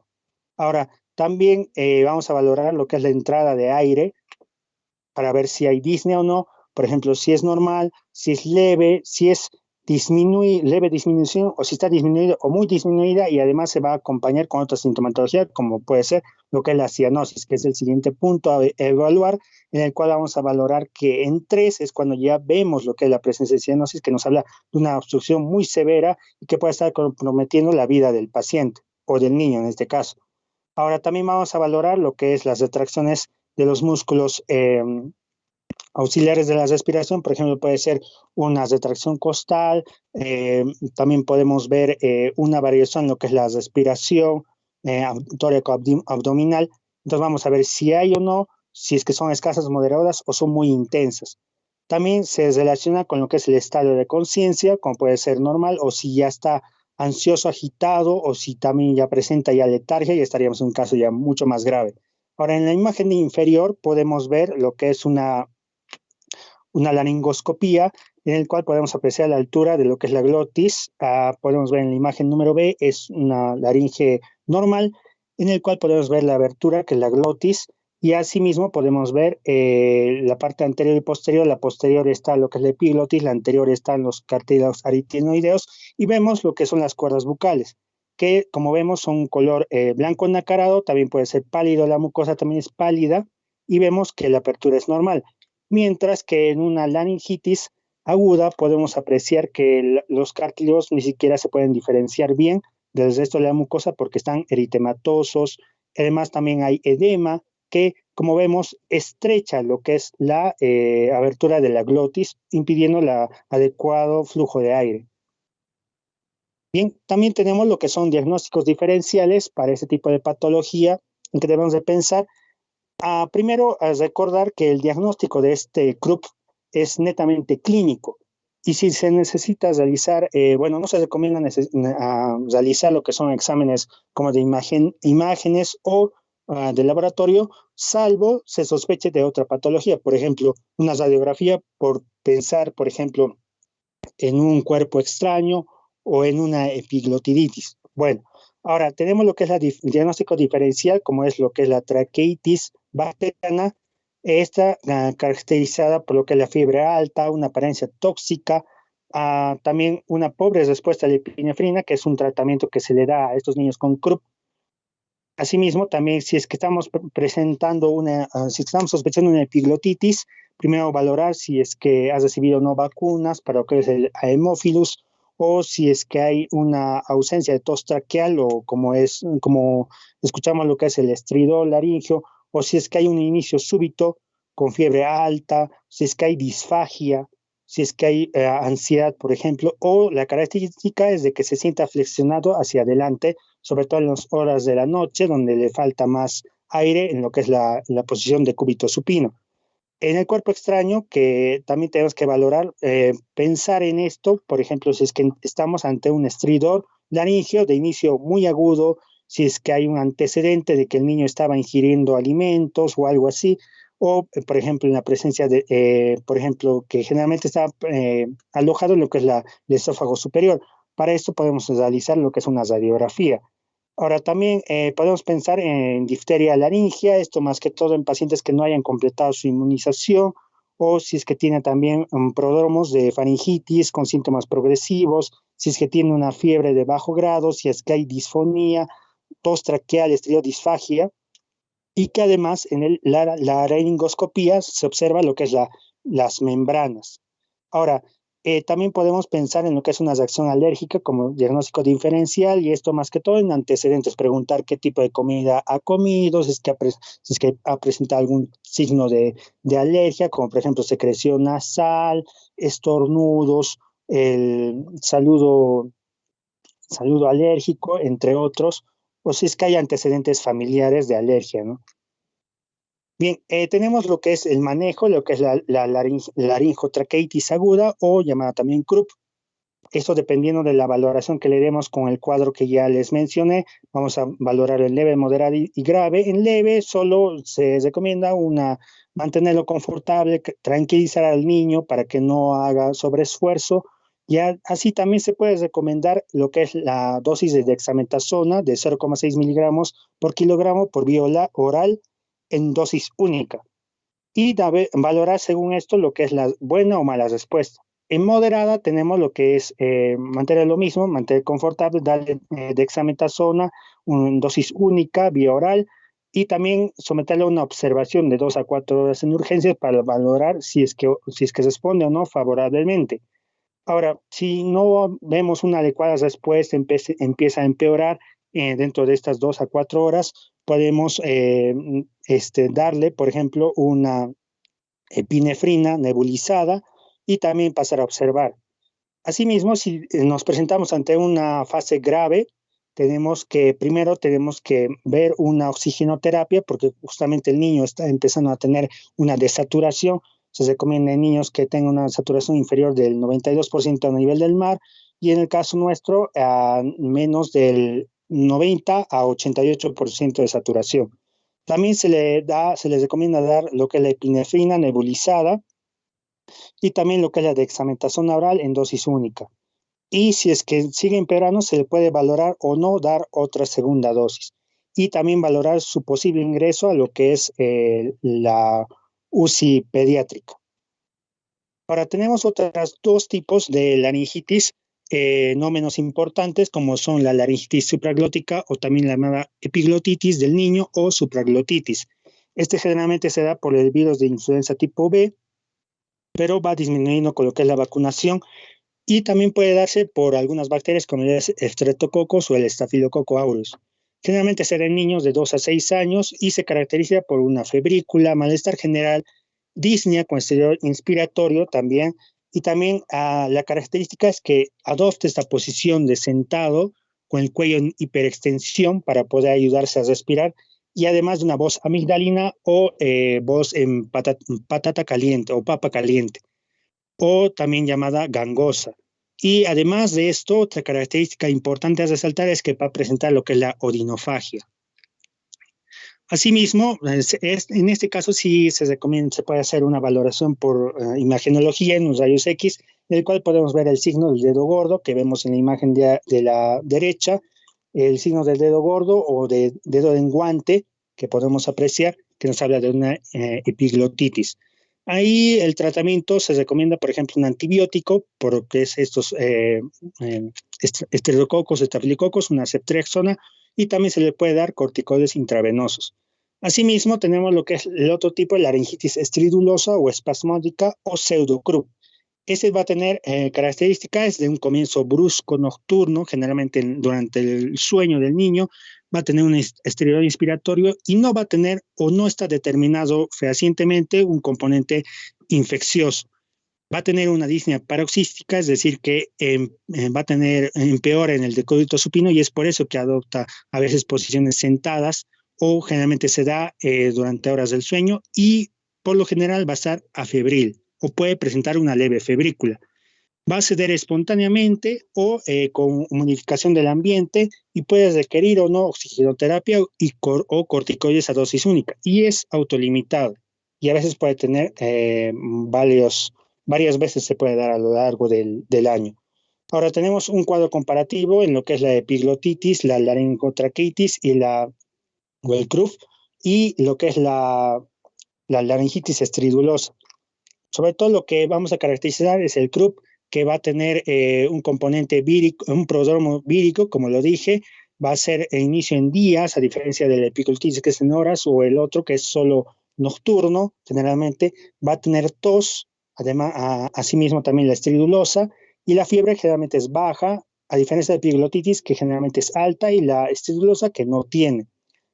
Asimismo, tenemos la epiglotitis que va a tener cialoseo disfagia, justamente por esta dificultad para respirar, y por la odinofagia, que también va a dificultar el paso de lo que es la saliva, con lo cual va a ocasionar que el niño babee. Y asimismo vamos a tener, por ejemplo, un aspecto general tóxico en la epiglotitis, mientras que el CRUP va a estar leve, y en el estriduloso realmente tiene un buen estado. Ahora tenemos las formas clínicas del adulto, que son dos: la laringitis catarral, que generalmente se da por rinovirus, para influenza o adenovirus, a veces algunas bacterias, y generalmente es autolimitado. Se dice que dura más o menos de 8 a 10 días, va a tener síntomas catarrales, como puede ser estornudos, secreción nasal, y también va a tener disfonía, tos seca irritativa, y en ocasiones va a haber o no odinofagia. Y se recomienda lo que es el reposo vocal, evitar irritantes como el tabaco y alcohol, la humidificación, antitusígenos codeínicos, y también puede darse antiinflamatorio. En lo que es la epiglotitis del adulto es casi igual, mismo tratamiento y casi una similar sintomatología que es en los niños, y generalmente es más fácil evaluarlo, ya que en los niños, al someterlos a una evaluación de laringoscopía, podemos ocasionar que haya un reflejo de cierre, y entonces ocasionar un agravamiento de lo que es la disnea. Eso sería todo. Muy bien, a ver, tus preguntas entonces para realizarles a tus compañeros. A ver, la primera pregunta responde Mabel Escobedo. Doctora, buenas tardes. ¿Cuál es la zona de mayor afectación de laringitis agudas en niños? Sería, según lo que mencionaste, sería la región glotosuplótica. ¿Qué dices? Sí, así es, doctora. Justamente por por una diferencia anatómica que va a favorecer lo que es esta parte de la colonización en esta zona de lo que es la laringe del niño, y también va a dar el síntoma característico, o bueno, el síntoma que más preocupa en estos niños, que es lo que es la disnea. La disnea sí es subglótica, y si ya es glótica, disfonía, ¿no es cierto? Recuerden que disfonía es patognomónico de zona glótica de cuerdas vocales. Muy bien, siguiente pregunta responde María José Núñez. Sí. El diagnóstico de laringitis aguda es principalmente... Ya ha faltado... Presente, doctora. No. ¿Me escucha, doctora? Sí, corazón, estamos esperando tu respuesta. Perdón, doctora. ¿Sería la opción B? ¿Qué dice Dave? No, el diagnóstico es clínico. Los exámenes son más cuando se sospecha de una patología, un diagnóstico diferencial, como por ejemplo cuerpo extraño. Exacto, eminentemente el diagnóstico es clínico, porque incluso para hacer el examen físico que hemos hablado, para hacer su laringoscopía, sea la directa, indirecta o incluso la nasofaringoscopía, este grupo etario en el cual es más frecuente la epiglotitis, el CRUB, etcétera, son pues entre los 3 y los 6 años, y son niños poco colaboradores que no es muy fácil realizarles el examen, y peor aún si es que están con disneicos, ¿no es cierto? Muy bien, siguiente pregunta, responde Lisette Solís. Ah, no, ya Lisette. Sí. Emma Serrano. ¿Cuál no es un síntoma de laringitis aguda en niños? ¿Qué dice? ¿Dónde está aquí? Emma, ¿no está? Ya faltó. Entonces responde Germán Peláez. Germán. Tampoco está. Paloma ya me respondió. Judith Guaranja, responde a esa pregunta. Sí, buenas tardes, doctora. Sería vómitos, la D. A ver, ¿cuál es la pregunta, Dave? ¿Está correcto? Sí, ¿cuál no es un síntoma de laringitis aguda en niños? Sería vómitos, la D, ya que, por ejemplo, se caracteriza por lo que es esta tríada, generalmente la disfonía, la disnea y la tos persona, y los vómitos nos haría ya pensar en que tal vez pudo tener un antecedente de ingerir un cuerpo extraño, por ejemplo. Ya. Muy bien, siguiente pregunta, la responde Alejandro Sebastián. El agente etiológico más frecuente del CRUB viral es... Sebastián. Presente, doctora. El virus de parainfluenza. ¿Se me escuchó, doctora? Virus de parainfluenza. Sí, doctora, ese es el virus más frecuentemente hallado. Muy bien, siguiente pregunta, Yulisa Franco, responda. ¿Cuál no está dentro del tratamiento de la laringitis aguda viral?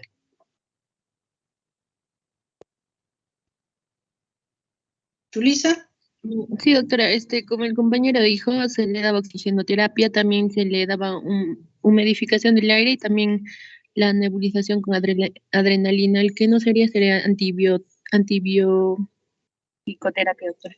Ya, muy bien. ¿Y la nebulización con adrenalina por qué? Yulisa, ¿qué crees y qué efecto tendría?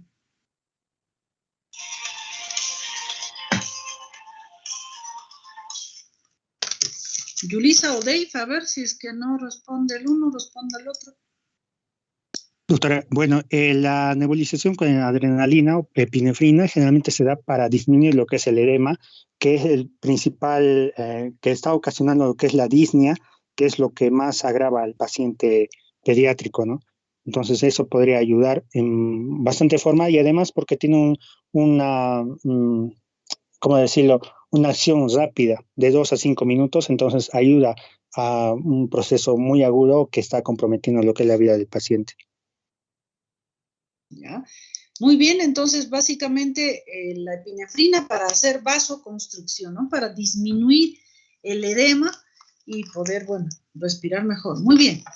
Siguiente pregunta, la responde Mariela Guamán. En los adultos, la laringitis aguda afecta mayormente la región glótica o supraglótica y causa disfonía. ¿Verdadero o falso? Doctora, buenas tardes. En este caso es verdad. La respuesta es verdadera, la A. ¿Qué dice? Sí, doctora. En adultos generalmente afecta a esas regiones, a diferencia de los niños, ¿no? Ya, muy bien. Siguiente pregunta, responde Stephanie Castillo. Ante un niño con croup leve se recomienda. ¿Qué dice Stephanie Castillo? Creo que no La está. B, en este caso, mantener confortable. Y con dexametasona 0.6 miligramos por kilogramo. Entonces, ¿qué dice Dave? Sí, doctora, eso es correcto, ya que los otros, por ejemplo, el ingreso a UCI ya nos habla de, ya es el procedimiento, por ejemplo, en una moderada o grave, o por ejemplo, la nebulización de la epinefrina, por ejemplo, es en moderados ya. Muy bien, siguiente pregunta, responde Magali Herrera. Respecto a la laringitis aguda, podemos afirmar, excepto. Doctora, buenas tardes. A ver, sería la A, que tiene una duración mayor de 3 semanas. Esa sería la excepción. Sí, doctora. Sí, doctora. La duración mayor de 3 semanas se relaciona con lo que es un proceso ya crónico, ya que la laringitis aguda se caracteriza de una duración de horas, incluso días. Muy bien, Yandira, responda a la siguiente pregunta. Dentro de los diagnósticos diferenciales de Krupp tenemos, excepto. ¿Sería la sinusitis? Sí, doctora.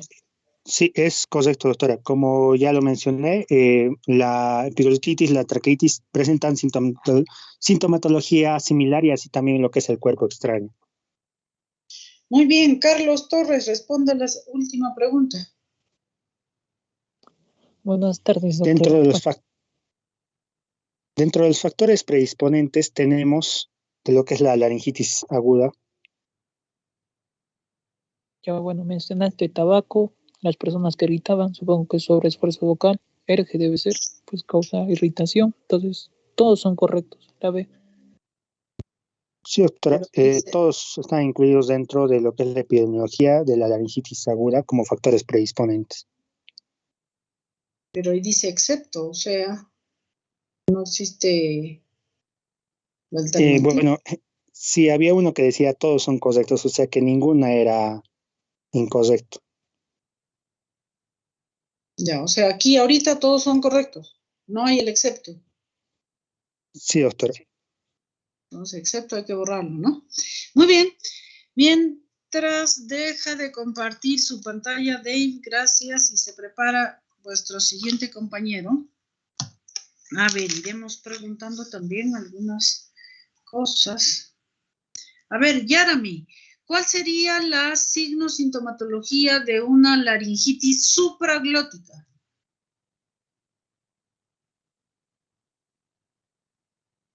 Yarami. Doctora, ¿podría ser la disfonía? A ver. Yarami, toda la semana hemos hablado de eso. A ver, ¿qué dice Adrián Tribeño? ¿Está de acuerdo con su compañero o no? No mucho, además pensaría también, si hablamos de la región glótica, perdón, que podríamos encontrar problemas a nivel de O sea, cambios de voz podríamos priorizar al paciente con estridor, inspiratorio, cambios en la región glótica, ¿no? Incluso la conocida voz amigdalina que mencionó el compañero. Bueno, la empeoraste. No, están mal los dos. A ver, mejor vamos a escuchar a vuestro compañero hablar de la epiglotitis, que es una laringitis supraglótica, porque la epiglotis está en la supraglotis. Muy bien, a ver, adelante. Empezamos con tu tema. Ya otra. Pues vamos a... Buenas tardes, compañera. Compañeros, buenas tardes, doctora. Pues vamos a empezar con lo que es la epiglotitis. Primero, para ello vamos a hacer una pequeña... un recuerdo anatómico de la epiglotis. Pues la epiglotis sabemos que es una estructura cartilaginosa impar, la cual pues forma parte, ¿no?, de la parte posterior del espacio vallecular. Esta se inserta en la base de la lengua, se une mediante ligamentos, ¿no?, a lo que es el hueso ioides, ¿no?, el ligamento ioepiglótico, y al cartílago tiroides mediante el ligamento tiroepiglótico. Aparte de ello, está revestido, ¿no?, por dos tipos de epitelio. Un epitelio en la cara lingual, que es el epitelio escamoso estratificado, el cual abarca hasta el tercio superior, ¿no?, de la parte faríngea, la cara posterior o laringia del epiglotis, y pues es seguido del epitelio respiratorio. ¿Por qué es importante saber esto de sus capas, no? Porque en la capa lingual, pues el epitelio escamoso estratificado y la lámina basal están unidos laxamente. Por eso es que pueden ocasionar un espacio en donde se puede dar el edema. En cambio, ya desde en la parte posterior en la cara laringea de la epiglotis, pues ya el epitelio respiratorio y la lámina basal están unidas de una manera fuerte, ¿no? Entonces no llega a hacerse un espacio. Bueno, eso lo vamos a entender más adelante. Pues la epiglotis, vamos a empezar con etimológicamente esta deriva, ¿no?, de tres cosas: un sufijo, que es el epi, encima o arriba, la raíz, glotis, un boquilla en un tubo, boquilla de un tubo, que es, y itis, ¿no?, el prefijo itis, que es la inflamación. Entonces dirían, ¿no?, inflamación de encima o arriba del orificio de la entrada de la laringe. Que es muy concordante con la definición exacta, que es la inflamación de la epiglotis y las estructuras supraglóticas adyacentes, ¿no?, como el pliegue ariepiglótico.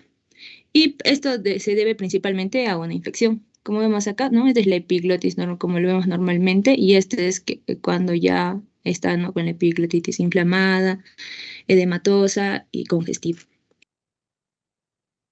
Pues en la patogénesis, como les dije, la causa más frecuente de la epiglotitis es una infección, aunque hay causas, ¿no?, como la ingesta de cáusticos, lesiones térmicas y traumas directos que pueden ocasionar también un edema en la epiglotis. Pero en este caso vamos a explicar lo que es la causa infecciosa.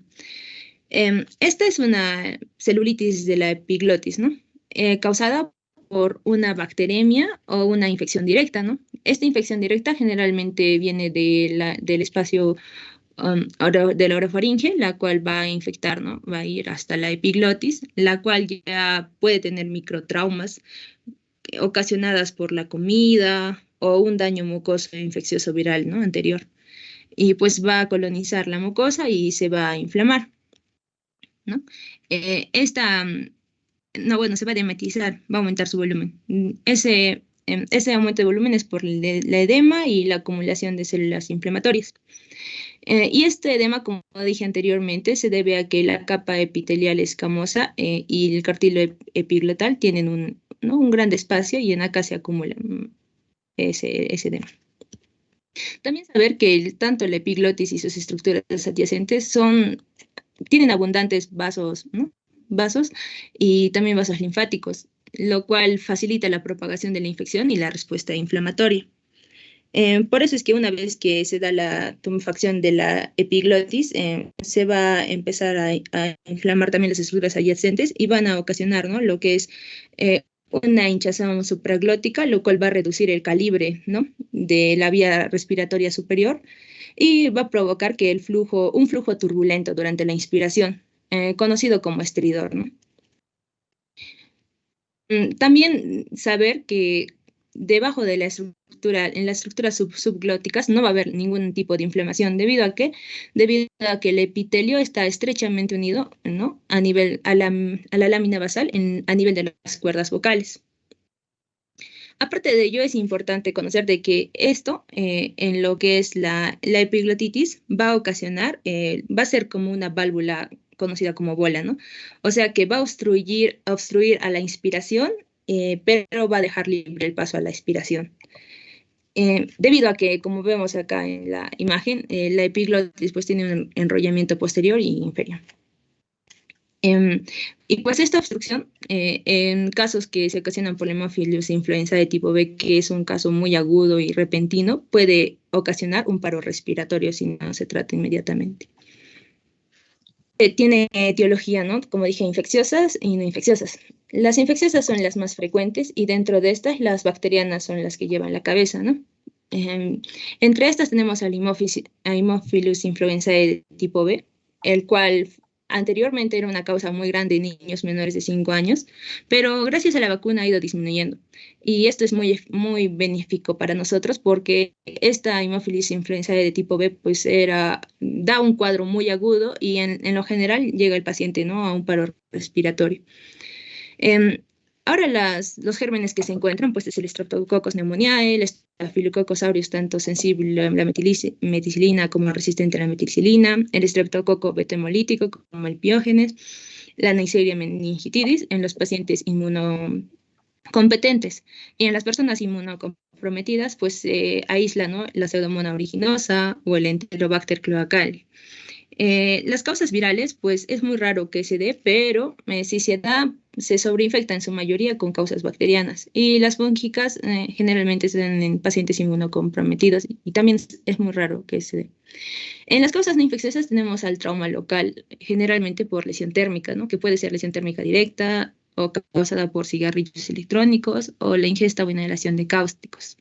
En otra forma de que se dé epiglotitis y no sea no infecciosa es el trastorno granulomatoso crónico y pues enfermedades linfoproliferativas.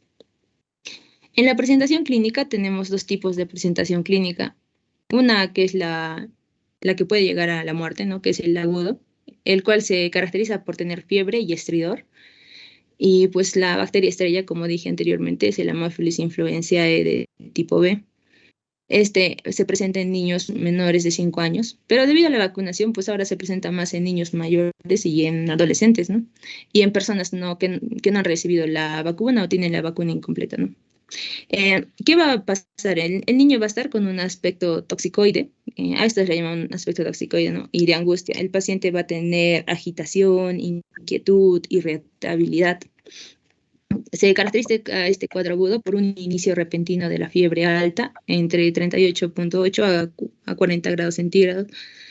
Va a haber estridor, el paciente va a estar babeando, va a tener una voz apagada o conocida como de papa caliente, un dolor de garganta intenso y disfagia. Y pues algo importante que debemos saber para diferenciar de otros cuadros es que carecen de ronquera o de tos. En caso del paciente llegue a una obstrucción total inminente, va a optar por esta posición de trípode o posición de olfateo, ¿no?, el cual se caracteriza porque el paciente, pues primero va a asumir una posición sentada, con el tronco, como vemos acá, hacia adelante, el cuello hiperextendido y la barbilla hacia adelante, ¿no?, intentando hacer un esfuerzo para aumentar el diámetro de la vía aérea, ¿no? Generalmente estos niños son reacios a acostarse, ¿no?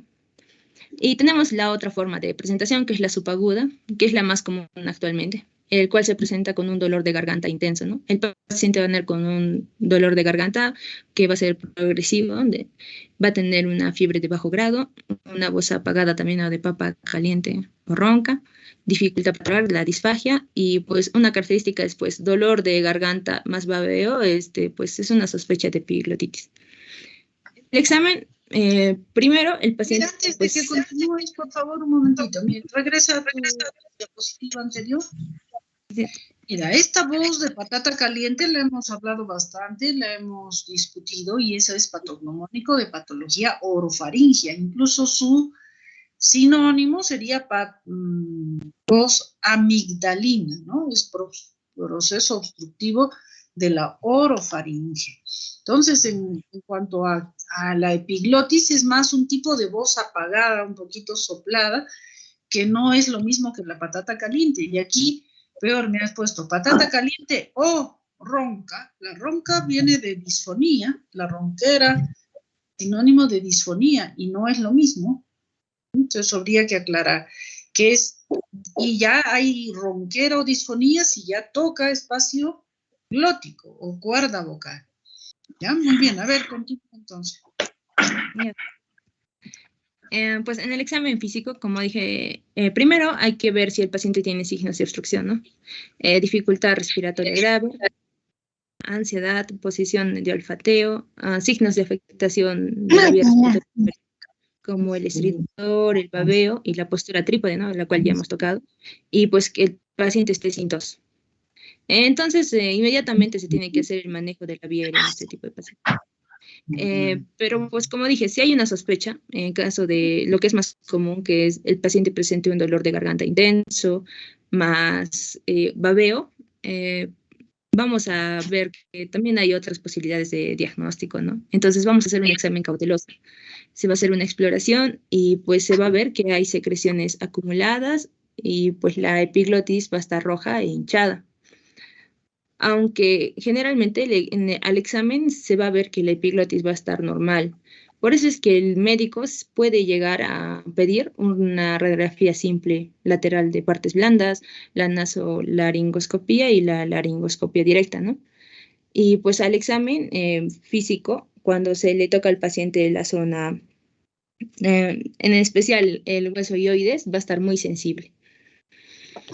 En el diagnóstico, primero se da tu sintomatología, mira, tus imágenes mismas muestran tremenda epiglotis tan edematizada, tan gruesa, entonces la epiglotis no puede estar normal. La orofaringe estará normal, pero no la epiglotis. Ahora, normalmente cuando hacemos orofaringoscopía, normalmente no vemos la epiglotis. Hay niños que sí sacan mucho la lengua y traccionan la epiglotis y uno puede ver ahí el bordecito de la epiglotis. Pero lo más común para ver la epiglotis ya es con espejo laringio. Y la epiglotis no está normal en las epiglotitis. Tú misma ahí lo dices, está roja e hinchada. Si está roja e hinchada, no está normal. ¿Ya? Era en exploración orofaringe. Ya, pues ya. Y una vez que tenemos la sospecha de la epiglotitis, tenemos que buscar si hay signos y síntomas de obstrucción completa, como dije, y se va a hacer el manejo de la vía aérea. En el manejo de la vía aérea, pues vamos a iniciar, bueno, vamos a ir en el tratamiento. Y luego, bueno, si el paciente no tiene estos signos de obstrucción de la vía aérea, pues se pasa a la examinación de la orofaringe. Y pues primero se ve si la epiglotis pues sale que está roja y edematizada. Ya como vemos en la imagen, ya es diagnóstico de epiglotitis, ¿no? Como acá vemos la epiglotis, ¿no? Toda roja y edematizada. En caso que sea normal, pues se evalúa otras causas. Si no estamos seguros del diagnóstico, pues se hace una evaluación directa, ¿no? Y acá, como dije, la doctora laringoscopia, y acá se ve, ¿no? La epiglotis inflamada. O se puede pedir una radiografía de lateral de partes blandas. Como acá, acá no se muestra que la epiglotis así es normalmente, y así se va a mostrar en una epiglotitis, ¿no? Que se le conoce como el signo del pulgar. Acá también se ve la epiglotis inflamada. Y ahora en el manejo. Primeramente, cuando ya el paciente tenga signos de obstrucción, se va a hacer el manejo inmediato de la vía aérea. Y pues se va a iniciar la ventilación con mascarilla o válvulas, ¿no? Con bolsa, mascarilla con ambú. Luego de ello se inspecciona, ¿no? La saturación. Si el paciente va bajando de 80 o es inestable, se pasa a la intubación endotraqueal. Y si sigue bajando, es inestable, se pasa a la cricotirectomía. En cambio, si el paciente reacciona bien a la que es la máscara de ventilación, pues se le pasa a se le hace una intubación ya con un personal más preparado, ¿no? Una vez que se llega al paciente que tenga la vía aérea estable, se le pide un hemograma completo, cultivo de sangre y en los pacientes intubados, ¿no? El cultivo epiglótico. Se empieza con una terapia antimicrobiana que al inicio va a ser empírica, ¿no? Va a ser una terapia combinada empírica, en donde nos recomiendan dar, ¿no? Cefalosporinas de tercera generación y un antiestafilococo, como por ejemplo la vancomicina, como hemos visto, debido a todos los gérmenes que pueden ocasionar esta enfermedad, de 7 a 10 días, esperando a los resultados, ¿no? Del cultivo y la susceptibilidad, para así reajustar el régimen. Se debe hacer un cuidado continuo y pues velando por las complicaciones, ¿no? Que pueden ser un absceso epiglótico, epiglotitis necrosante o obstrucción de las vías aéreas respiratorias. En el diagnóstico diferencial tenemos al CRUP, el cual lo diferenciamos en que va a tener tos perruna. Como dije, en la epiglotitis va a haber carencia de tos. En otro diagnóstico diferencial es con la traqueitis bacteriana, en donde en la radiografía pues va a presentarse, ¿no? Las membranas intraluminales e irregulares en la pared traqueal. Otro es la infección periamigdalina o retrofaringia. Pues en acá el paciente primero no tiene esta apariencia tóxica, no tiene la irritabilidad, la ansiedad. Y en cuerpos extraños, pues hay un inicio abrupto y no hay fiebre, ¿no? Como dije acá, cuando hay un inicio abrupto, generalmente en la epiglotitis hay presencia de fiebre.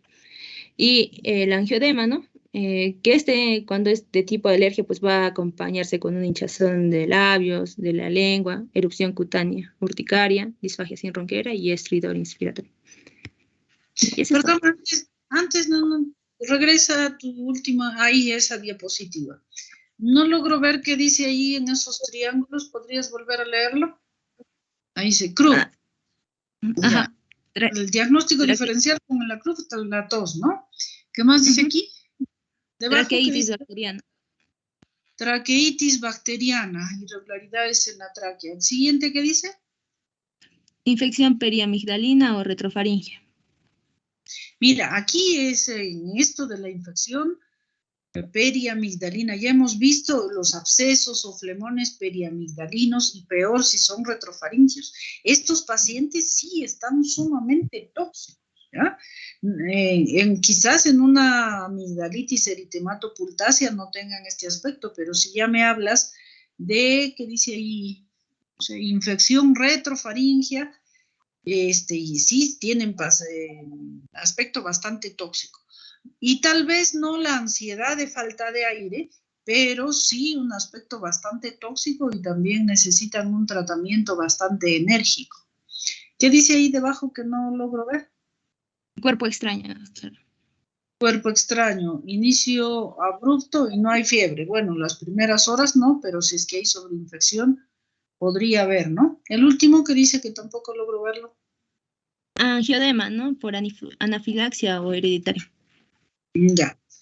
Bien, un poco depende. En algunos casos empieza por la laringe. Lo primero que empieza en estos casos de angioedema, empiezan por sensación de falta de aire, disfonía, como que fuera al revés, que el espacio subglótico empezara a edematizarse y luego a subir. Entonces empieza por dificultad respiratoria, disfonía también, porque se edematiza las cuerdas vocales y va subiendo a epiglotis y termina en la boca y en la cara. Entonces sí puede haber estridor y sí puede haber disfonía en este tipo de pacientes con edema angioneurótico también. Muy bien, gracias. Deja de compartir tu pantalla y a ver, enfatizaremos un poco. ¿Y tus preguntas? ¿Cuáles son? Ya, estoy compartiendo la pantalla, doctora. Creo que no. Okay. Ya, aquí está. A ver, ya. Ingrid Salas responde. ¿Qué es el epiglotitis?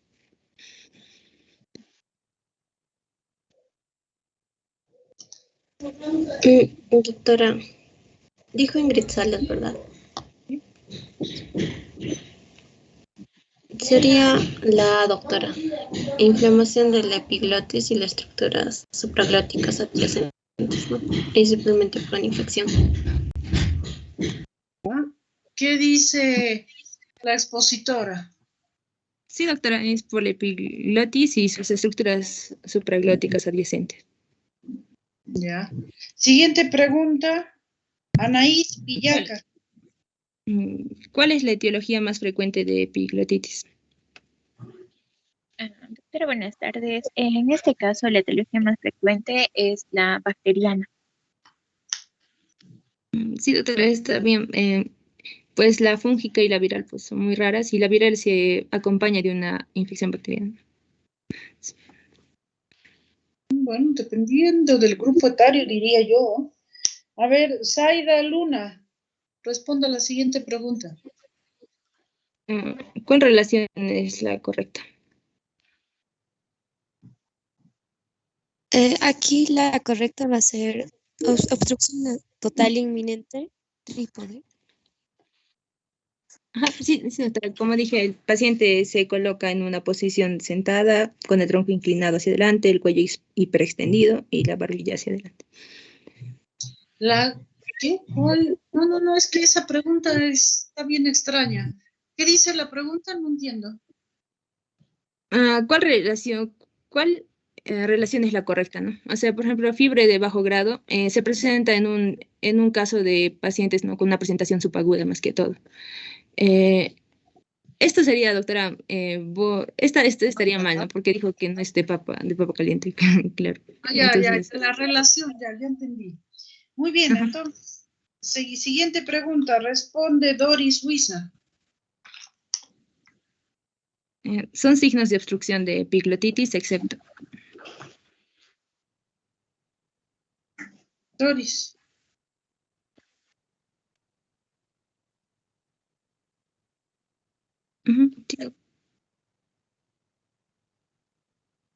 ¿Qué dice? Estaría bien por... Sí, otra, porque posición de olfateo también es conocida como trípode o obstrucción total inminente, ¿no? Y pues el estridor y el babeo ya son parte del cuadro. Siguiente pregunta, Judith Guaranca. Responda. Sí, doctora. Ya, ¿Qué es lo primero que debe hacer ante la sospecha de epiglotitis? En este caso sería ver si hay signos y síntomas de obstrucción completa de la vía aérea, la C. Sí, doctora, porque pues no podemos hacer un manejo de la vía aérea primariamente porque hay pacientes que se presentan con una presentación subaguda. Estaría bien. La 6. La pregunta es la que no está bien. Muy bien, Tania, responda a la siguiente pregunta. Tania, ¿cuál es la pregunta? Y responda. Bueno, en este caso tenemos cuál es la relación, cuál en relación es la incorrecta. Tenemos la hinchazón de los labios y la lengua en erupción cutánea urticaria, la disfagia sin ronquera y estridor inspiratorio, correspondería a una infección perianal. Ese sería lo incorrecto. Siguiente pregunta, responde Max Chacón. Yo la pregunta es, tras tener al paciente con vía aérea estable, ¿qué exámenes de laboratorio se debe pedir, excepto? Bueno, no se debería pedir una radiografía lateral. Ajá, sí, doctora, porque ya estaría el diagnóstico. A ver, bueno, tus preguntas bien extrañas, no las entiendo. ¿Qué dice el enunciado de esa pregunta? Tras tener al paciente con vía aérea estable, o sea, ya una vez que el paciente, pues, sería pues, ¿no? Que el paciente ya estaba con una vía aérea inestable y lo han tratado ya con intubación, ¿qué exámenes de laboratorio se debe pedir, ¿no? Como dije, se debe pedir un hemograma completo, un cultivo de sangre y pues los pacientes intubados, un cultivo epiglótico. Bueno, ya. Siguiente pregunta. Responde Carmen Paola. Yo soy de... Ah, tú eres Carmen Paula. Esmeralda. Esmeralda, ¿cómo? Presente, A la doctora. examinación del orefaringe, ¿cómo se ve la epiglotitis? Doctora, está edematosa y roja por la inflamación. Perfecto, no estamos más, muy bien. Siguiente pregunta, responda Armando Bolívar. En la radiografía lateral de partes blandas, ¿cómo se llama el signo que muestra la epiglotitis? Como se ha visto, has descrito el signo del pulgar más que todo, ¿no? Esa es la que hemos visto. Muy bien, décima pregunta. Responde la expositora misma. A ver, vuélvenos a explicar eso. Y otra, la patología de la epiglotitis. Primero, pues, de causa infecciosa, como dije. Primero se puede dar por dos cosas, o una infección directa de la epiglotitis o por una bacteremia. Esta, pues, va a colonizar al tejido epitelial, ¿no? Y va a ocasionar un edema y aumento de las células inflamatorias. Esto debido a que la epiglotitis es altamente vascularizada y las estructuras adyacentes también, se va a inflamar todo rápidamente, ¿no? Porque están altamente vascularizadas. Y va a haber un edema supraglótico, lo cual va a reducir el calibre de la vía respiratoria superior y esto pues va a producir flujo turbulento, lo cual lo vamos a ver al paciente, ¿no? Teniendo un estridor a la inspiración. Y aparte de ello, pues la epiglotis se va a volver como una bola, ¿no? Y lo cual lo conocen como válvula bola. Y como la epiglotis tiene una dirección, ¿no? Un enrollamiento hacia atrás y inferior, posterior e inferior, va a obstruir a la inspiración, pero va a dejar que haya flujo normal a la expiración. Eso es. Bien, muy bien. Bien, gracias. Deja de compartir pantalla y a ver, vamos a hablar un poquito más. Vuestro compañero nos habló bien de la laringitis aguda, ¿no? Entonces ampliaremos, ¿qué es esto? Un poco más de, ¿dónde se me perdió?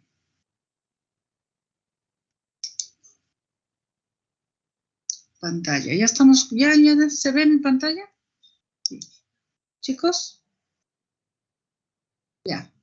Muy bien, entonces ampliar un poquito sobre la laringitis crónica. Vuestro compañero ha hablado y se ha abocado a la laringitis aguda. En este caso, la laringitis crónica, ¿no? Laring viene de laringe, itis, proceso inflamatorio y crónico al tiempo, ¿no? Un tiempo generalmente mayor a 3 semanas o 3 meses. Entonces, este puede ser de causa específica e inespecífica.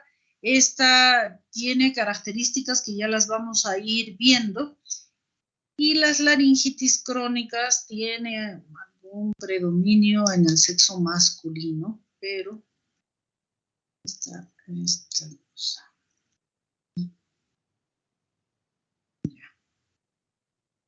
Pero no amplía más grande, ¿qué tal? Aquí.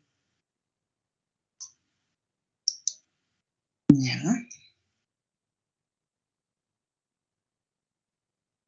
Muy bien, entonces estas laringitis crónicas es más frecuente entre los 30 y los 60 años. Pueden ser por diversos factores, sean irritantes o de otro tipo. Y estos irritantes pueden ser, y uno de los factores más irritantes y más comunes suele ser, como lo mencionó vuestro compañero, el reflujo gastroesofágico. ¿Por qué? Porque el esófago está ahí mismo, al lado, a milímetros de la laringe. El seno piriforme es la entrada del esófago que está detrás de los aritenoides.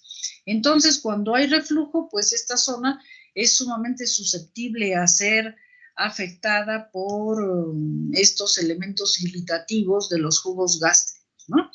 Entonces, ¿qué se va a manifestar a nivel de la laringe? Primero, este proceso, reacción a este proceso irritativo puede producir vasodilatación, y la vasodilatación produce la hiperemia o la congestión o el eritema o el enrojecimiento, que lo conocemos como parte del proceso inflamatorio, en este caso crónico. El edema, igualmente, parte del proceso inflamatorio y que puede atacar a cualquier parte de la laringe. Ya sabemos que la laringe está dividido en 3 partes.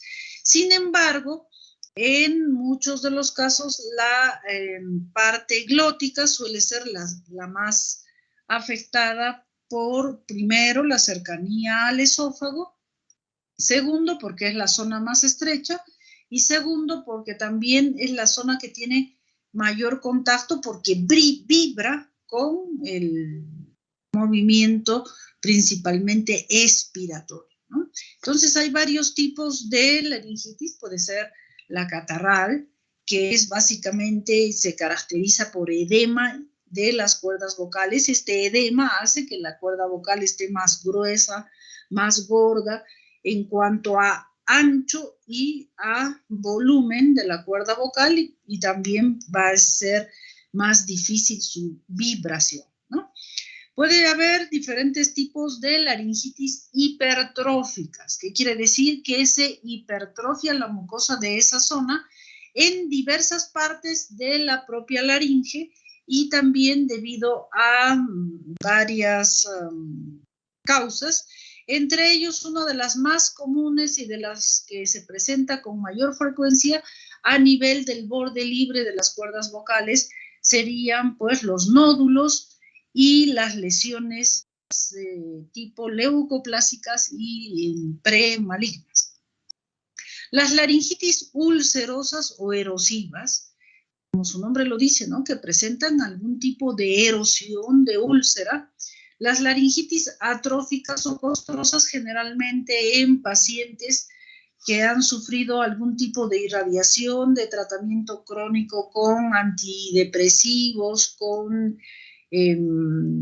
elementos que producen generalmente deshidratación de las cuerdas vocales, el síndrome de Sjögren, por ejemplo, o también la propia edad, que va disminuyendo el trofismo y la hidratación de las cuerdas vocales. En las otras que podrían ser asociadas a las malformaciones congénitas, que una de las más frecuentes suele ser la de las laringomalacias. Entonces, estas laringitis crónicas pueden ser infecciosas y no infecciosas. Las laringitis crónicas infecciosas, bueno, son enfermedades crónicas, generalmente de tipo bacteriano, parasitario o de tipo micótico, ¿no? Como son la tuberculosis, lepra, sífilis, puede haber candidiasis, diversos hongos. La leishmaniasis, recuerden ustedes, esto ya lo hemos visto cuando hemos hecho el capítulo de nariz. La leishmaniasis es una enfermedad parasitaria muy frecuente en Cusco, no como ciudad, pero sí como departamento, y que procede de las zonas de selvas cercanas, como Puerto Maldonado, por ejemplo. Entonces, la leishmaniasis laringea es muy frecuente y muchas de ellas pueden coexistir. La leishmaniasis y la tuberculosis es muy frecuente que coexistan, incluso también con el VIH en estos últimos tiempos, ¿no? La papilomatosis laringea, una enfermedad producida por el virus del papiloma, que también puede producir esas vegetaciones y producir una laringitis crónica. Entre los casos no infecciosos tenemos, pues, como parte de la artritis reumatoidea, del mixedema, del lupus, de la sarcoidosis, enfermedad de Wegener, que también podrían afectar a nivel de la laringe. Bien, entonces, saber reconocer y saber diferenciar cada una de ellas. Las laringitis crónicas pueden a veces ser complicación de procesos respiratorios altos, como esta mañana los que me están rotando conmigo hemos visto un caso de sinusitis que por drenaje de secreciones hacia la faringe, la contamina. Igualmente en la tuberculosis, que generalmente suele ser secundaria al proceso pulmonar, y en ese tránsito de los bacilos saliendo de los pulmones durante la tos, que golpean las cuerdas vocales, hacen microlaceraciones y pueden instalarse allí a nivel de la faringe e ir distribuyéndose a nivel de toda la laringe. Entonces, siempre en nuestro medio hay que descartar un proceso de tuberculosis laringea en un caso persistente y o sospecha de también patología pulmonar. Entonces, la tuberculosis laringea, como les digo, miren ustedes, es sumamente frecuente y ataca a toda la laringe, no solamente cuerdas vocales, aritenoides, epiglotis, y al igual que la leishmaniasis tiene la cualidad de ir amputando las estructuras, y cuando después el paciente recibe tratamiento, lamentablemente deja mucho proceso cicatrizal y fibrótico a nivel de todas las estructuras afectadas. Otro podría ser la sífilis, como ustedes ya saben, producido por el treponema pálido, que también puede localizarse, al igual que ustedes ya conocen a otros niveles, también podría localizarse a nivel de la laringe, de las cuerdas vocales, y dar esas úlceras típicas de la sífilis, en este caso, que responden muy fácilmente al tratamiento de las penicilinas, ¿no? La candidiasis, esta mucosa, o digo esta micosis producida por la Candida albicans, también suele ser relativamente, o hay que descartarla, y es más frecuente a nivel de la población inmunodeficiente, ¿no? Diabetes, cáncer, el mismo VIH, que puede predisponer a la colonización de la cándida a nivel de la faringe y descender y o ascender a la parte supra e infraglótica. Diversa, la leishmaniasis, ya lo hemos mencionado, este parásito muy frecuente, que el tratamiento es eminentemente médico, pero como les digo, que deja gran fibrosis. No, la lepra ya en estos tiempos muy poco frecuente, pero también junto con la tuberculosis es una posibilidad, incluso ustedes saben que son gérmenes muy emparentados, ¿no? La sarcoidosis igualmente, que puede producir una laringitis crónica y procesos reumáticos crónicos, y también la enfermedad de Wegener. Entonces, siempre es posibilidad en las laringitis crónicas de descartar todas las que hemos mencionado, y en la mayoría de ellas quienes nos van a hacer el diagnóstico diferencial es la biopsia, ¿no?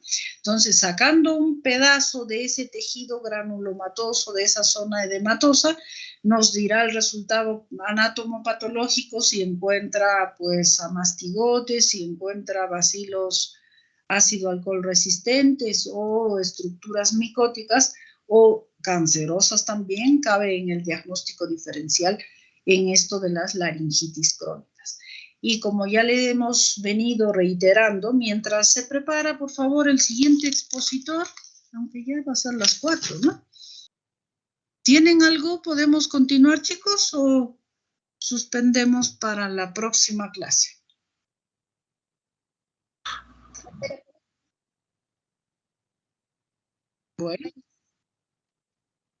Bueno, está bien. Entonces ya continuaremos con los otros temas en la próxima clase.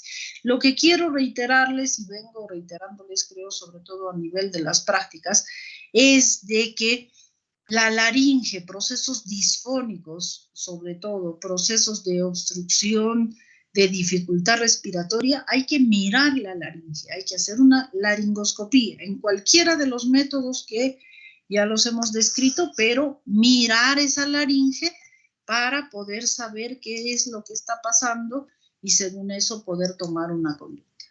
Muy bien, chicos, entonces nos vemos en la próxima clase para